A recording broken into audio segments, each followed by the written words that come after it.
Muy buen día para todos, Dios les bendiga. Qué bueno poder compartir con ustedes la palabra el día de hoy.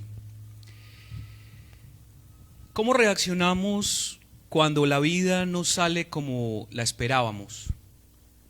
¿Cómo reaccionamos cuando la vida no sale como la esperábamos? Cuando atravesamos por situaciones que nos decepcionan.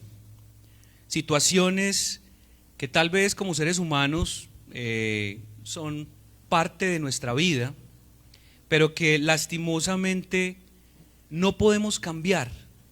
Situaciones que nos decepcionan y que traen tristeza, sufrimiento a nuestra vida. ¿Cómo atravesamos esos momentos?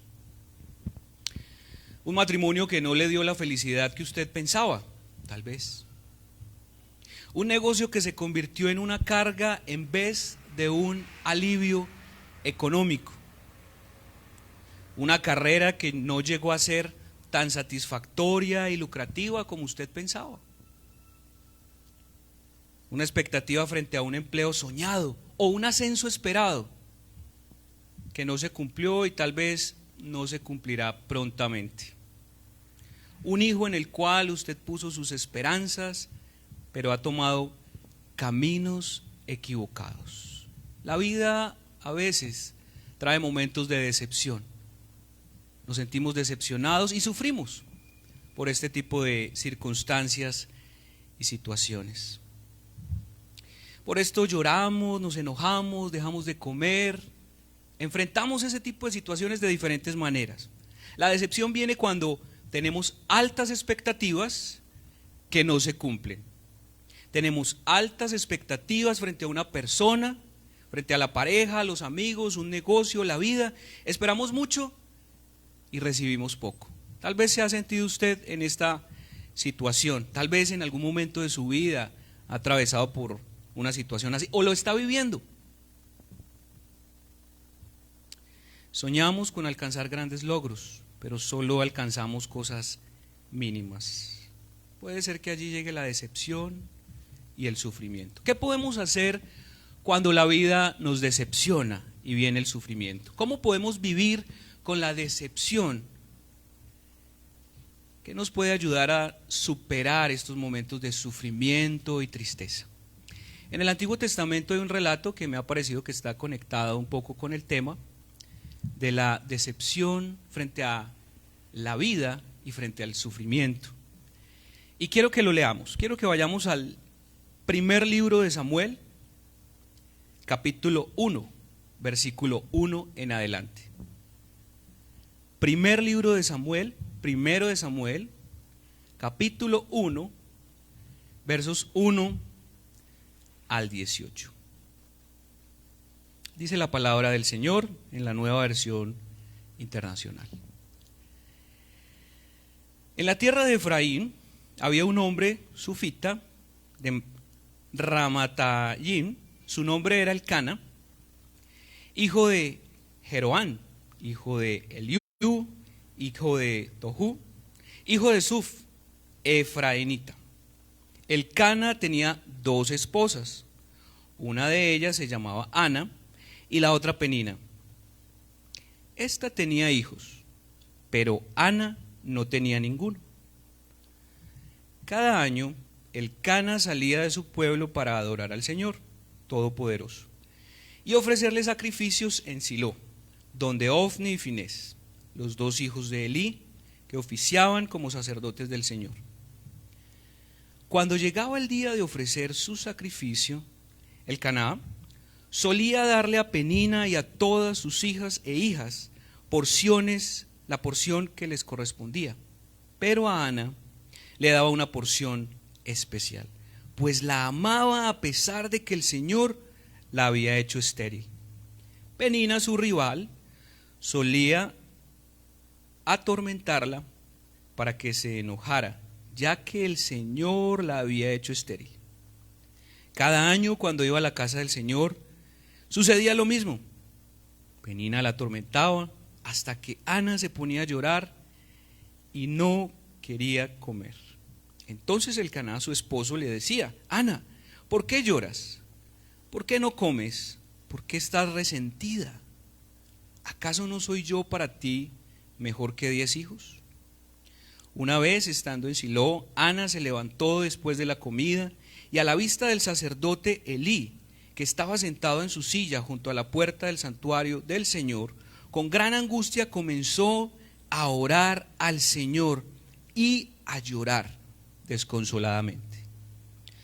Entonces hizo este voto: Señor Todopoderoso, si te dignas mirar la desdicha de esta sierva tuya, y si en vez de olvidarme te acuerdas de mí y me concedes un hijo varón, yo te lo entregaré para toda su vida y nunca se le cortará el cabello. Como Ana estuvo orando largo rato ante el Señor, Elí se fijó en su boca. Sus labios se movían, pero debido a que Ana oraba en voz baja, no se podía oír su voz. Elí pensó que estaba borracha, así que le dijo: ¿hasta cuándo te va a durar la borrachera? Deja ya el vino. No, mi señor, no he bebido ni vino ni cerveza. Soy solo una mujer angustiada que ha venido a desahogarse delante del Señor. No me tome usted por una mala mujer. He pasado este tiempo orando debido a mi angustia y aflicción. Vete en paz, respondió Elí, que el Dios de Israel te conceda lo que le has pedido. Gracias. Ojalá favorezca usted siempre a esta sierva suya. Con esto Ana se despidió y se fue a comer. Desde este momento su semblante cambió. Vamos a dejar el texto hasta ahí. El Señor bendiga su palabra. Varios asuntos que llaman la atención respecto a este texto. Es la historia de una mujer que no puede tener hijos, Ana. Pero el texto inicia hablando de quién es su esposo, de quién es hijo su esposo. Nos habla de la ascendencia de este hombre, hijo de tal, dice el versículo, hijo de, en el versículo 1. Nos habla de la segunda esposa, Penina, y de sus hijos e hijas. Nos habla de los hijos del sacerdote Elí, Ofni y Finés. Pero aparte de eso nos dice que es Dios quien no le ha dado hijos. En todo el relato se usa la palabra hijo unas 12 veces. Pareciera que el autor quisiera usar la palabra como una ironía. Todo el mundo tiene hijos, menos tú.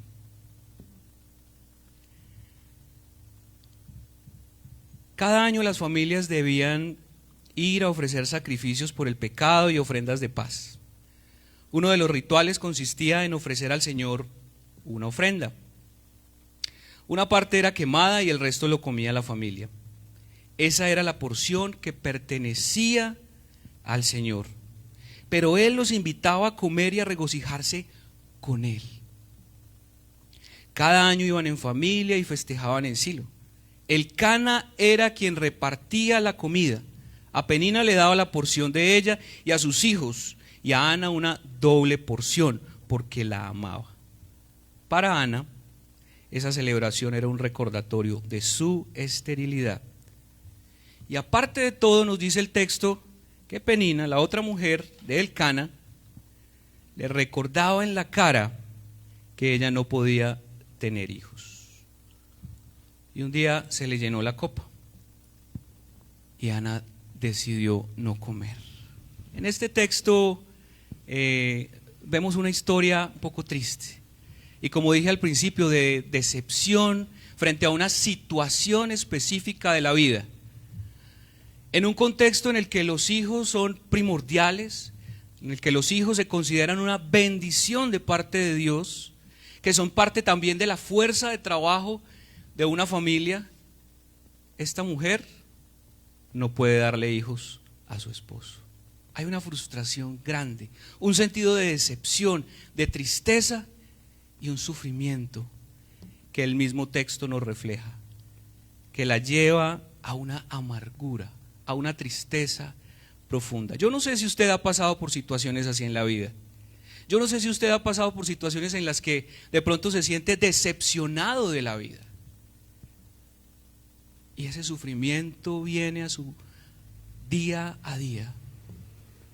El texto está colocado en el punto de la transición de la época de los jueces a la monarquía. La pregunta sería, ¿por qué se incluye esta historia? Este texto nos deja ver la importancia de Samuel como personaje relevante en la historia de Israel. Pero creo que el asunto va más allá de introducir el personaje de Samuel.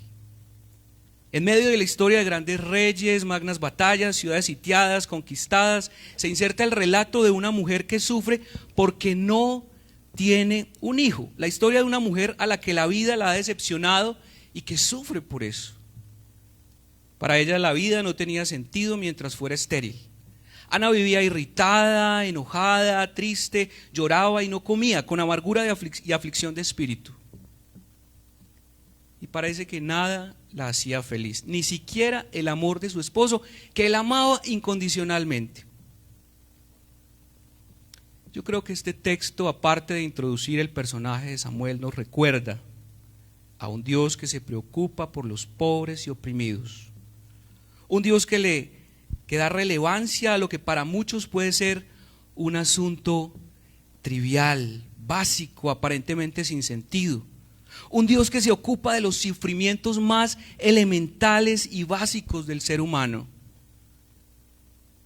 Es la historia de un Dios que no es ajeno a nuestras realidades y se interesa por sus hijos. ¿Cuáles serían algunas acciones o pasos en este texto? ¿Qué fue lo que hizo Ana? ¿Qué es lo que nos muestra el texto que podría ser de alguna manera unos pasos o un proceso que pudiéramos llevar en nuestra vida? Lo primero que hizo Ana fue que se desahogó con el Señor. Se desahogó con el Señor. El texto nos dice que lloró con amargura de espíritu y le oró al Señor. No se sienta mal por llorar.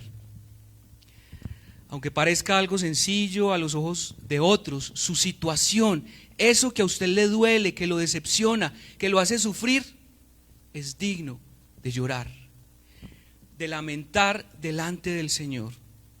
Para usted es importante esa situación, para usted es valioso poder desahogarse.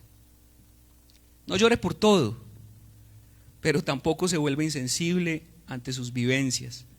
Recuerde que el Señor escucha y ve nuestro dolor. Algunas personas creen que por no ver una respuesta inmediata, Dios no ha escuchado. Pero ¿Dios no oye? ¿Es sordo Dios? ¿Se hace el loco frente a ciertas personas que sufren y que no reciben una respuesta? O tal vez, como el pastor Ricardo nos enseñaba en estos días, la respuesta del Señor puede ser todavía no, o un silencio. Dios puede responder sí, Dios puede responder no, pero Dios puede responder todavía no, o simplemente guardar silencio. ¿Puede el Dios del universo interesarse por las pequeñas cosas de su vida, por los pequeños sufrimientos de su vida? ¿Se preocupa una madre por su hijo que se aporrea levemente un dedo? ¿Se preocupa usted por un hijo suyo, el cual sufre una pequeña caída? Recuerde que Dios es grande, pero también es tierno y compasivo. Él percibe el más leve sufrimiento de sus hijos. Hable con el Señor, órele, desahóguese con Él. ¿Usted cree que Él no ve hasta los más oscuros y profundos pensamientos suyos? Él lo ve todo. No podemos escondernos de Él. Acérquese a Él y cuéntele sus decepciones, sus sufrimientos, sus tristezas. No importa cuánto tiempo le tome, el Señor está dispuesto a escuchar. El hecho de saber que Dios conoce nuestros sufrimientos debe traernos paz. El hecho de poder desahogarnos delante de Él debería traer paz a nuestro corazón. De eso se trata la fe, de confiar que aunque no vemos al Señor, ahí está, escucha nuestra oración, ve nuestro dolor, nuestra tristeza, nuestra decepción y está dispuesto a acompañarnos en ese camino. El Señor pregunta en esta mañana: ¿confías en mí? ¿Crees que yo puedo intervenir en esa situación? ¿Confías en mí? Deja todo en mis manos. Tú sabes quién soy yo y eso debe ser suficiente para estar en paz. Lo segundo que yo veo en el texto es que ella habló con alguien su situación. Tal vez no buscó hacerlo, pero se presentó la oportunidad de hablar, sin entrar en detalles, sin revelar su secreto, pero pudo expresar a alguien su dolor. Así como llorar es liberador, hablar también es curativo. Escoja una persona sabia, una persona de experiencia, que comparta su misma fe para que lo pueda aconsejar desde la palabra. Hablar con otros es liberador. A veces lo que necesitamos es simplemente alguien que nos escuche.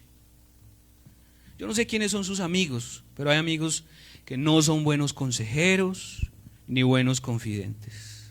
Sus palabras no transmiten sabiduría divina, ni son los más idóneos para guardar sus secretos. Si va a contarle a alguien sus tristezas, sus decepciones, que sea una persona sabia y madura. Elija adecuadamente con quién compartir su frustración y deje que esta experiencia también sea parte de su libertad en el Señor. Elí no la aconsejó, no le dio una cátedra de fe, de sexualidad, no le dio una receta para quedar embarazada, solo la escuchó lo básico. Soy una mujer angustiada, soy una mujer afligida por mi situación.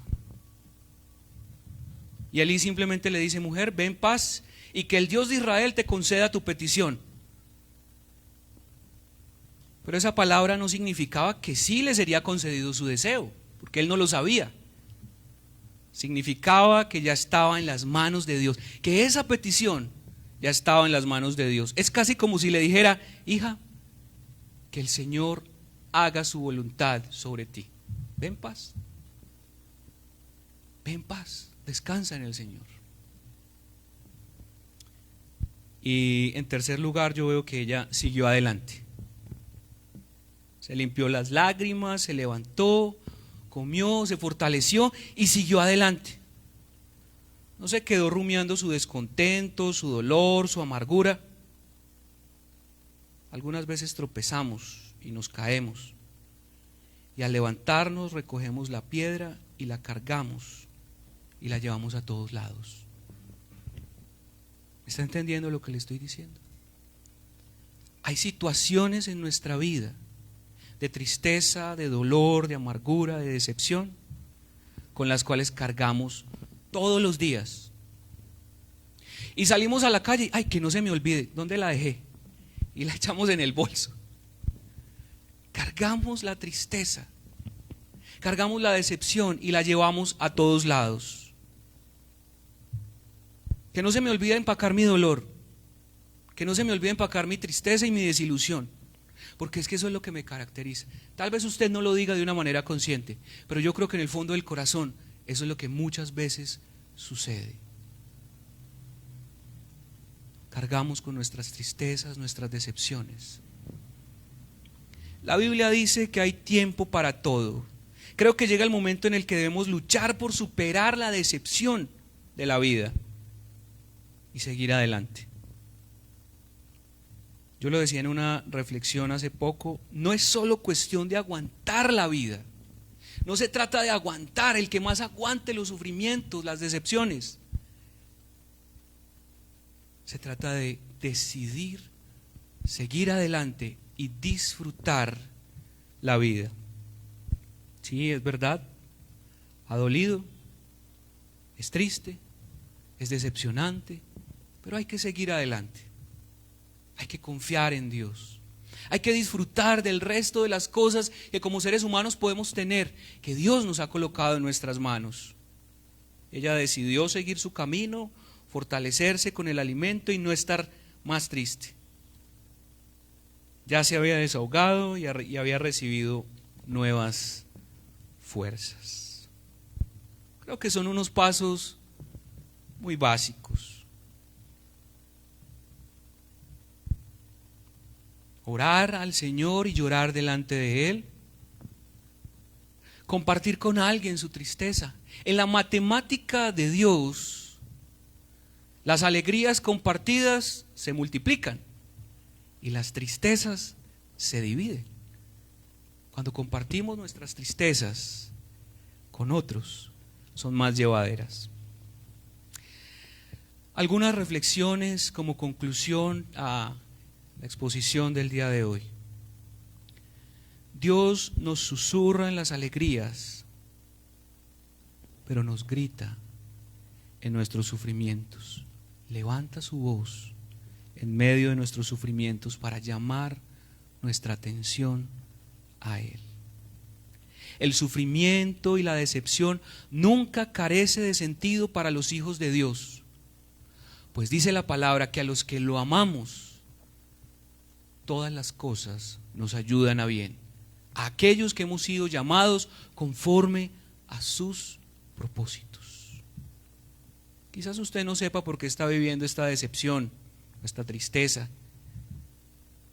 Sin embargo, siempre debe recurrir a Dios y saber que Él nos mira, que nada se le escapa y que Él nos tiene presente. No podemos ver el cuadro completo del plan de Dios en nuestra vida. Cuando pasamos por una situación difícil, no podemos en el momento entender qué es lo que Dios quiere hacer, qué es lo que Dios está haciendo. Es como una ficha de un rompecabezas que no encaja en ninguna parte del rompecabezas. Pero el asunto es que nosotros no alcanzamos a ver todo el rompecabezas. No podemos ver el cuadro completo del plan de Dios en nuestras vidas.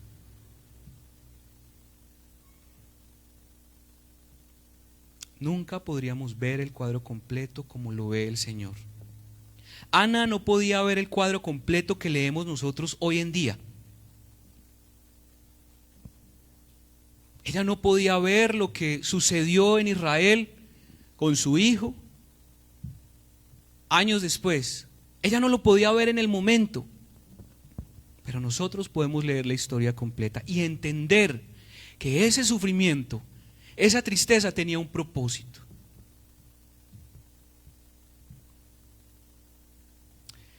Podemos saber por la Escritura que el Señor tenía el control y estaba preparando algo más grande de lo que ella pudiera imaginar. Ahora, tal vez nunca lleguemos a descubrir el significado más profundo de las situaciones de decepción y dolor que enfrentamos. Tal vez haya situaciones en su vida a las cuales usted nunca le vaya a encontrar una razón. Pero el Señor tiene una razón para cada cosa que permite en nuestra vida. El texto dice que fue Dios quien la hizo estéril a ella. Podemos elegir varios caminos cuando enfrentamos las situaciones de desilusión, de amargura y de tristeza. Podemos amargarnos frente al sufrimiento, dejar que esas situaciones amarguen nuestra vida y comenzamos a aguantar la vida. Podemos tomar otro camino más perjudicial, como el de la rebeldía, y decir, bueno, Señor, si eso es lo que tú quieres para mí, es lo que has permitido, entonces ya no quiero estar contigo, y nos rebelamos contra el Señor y le hacemos mala cara y nos alejamos de Él y anidamos rebeldía en nuestro corazón. Puede entonces amargarse, puede entonces rebelarse contra Él, o puede elegir confiar en la misericordia y la bondad de Dios.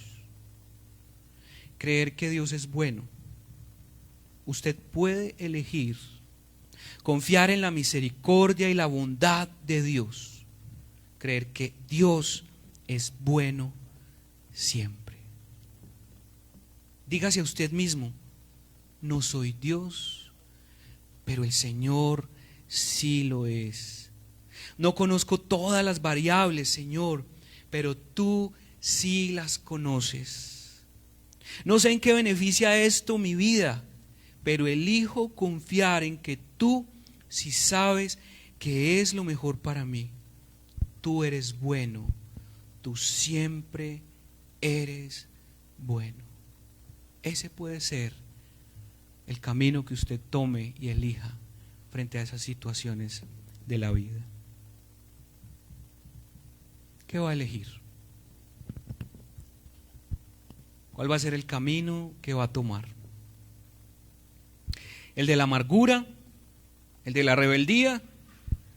¿O el de la confianza en la soberanía de Dios?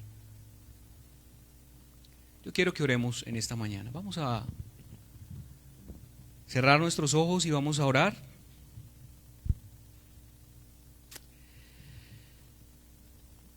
Señor,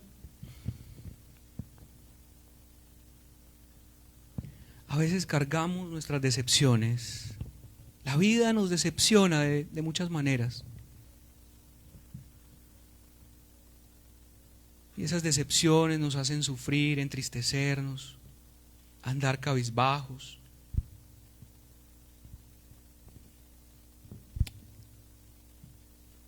Yo oro, Señor, en este momento que en medio de las situaciones que como hijos tuyos, como iglesia, se puedan estar viviendo, Padre, que esta palabra sea de aliento. El saber que tú tenías un propósito mayor con el sufrimiento de Ana. Tú tenías un propósito mayor.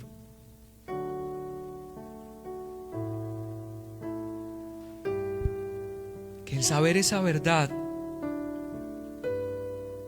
y el entender también que tú te fijas en todas esas pequeñeces nuestras, en esos dolores que parecen a los ojos de otros insignificantes, eso debe darnos ánimo y fortaleza. Yo oro, Señor, que nos fortalezcas en medio de nuestras debilidades, porque nuestra fe decae, Señor, y dudamos y pensamos que no escuchas, que no quieres, que no te place.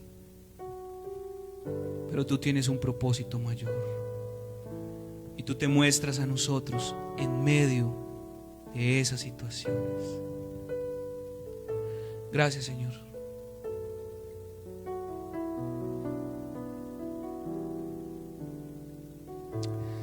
Que la bendición tuya, la bendición del Padre, del Hijo y del Espíritu Santo esté con cada uno de tus hijos. Que tu iglesia pueda sentir el toque tuyo en cada una de sus vivencias, oh Dios. Te lo pedimos en tu nombre, Jesús. Amén y amén. El Señor les bendiga. Un abrazo para todos. Los amamos y esperamos verles prontamente aquí en el templo. Dios les bendiga.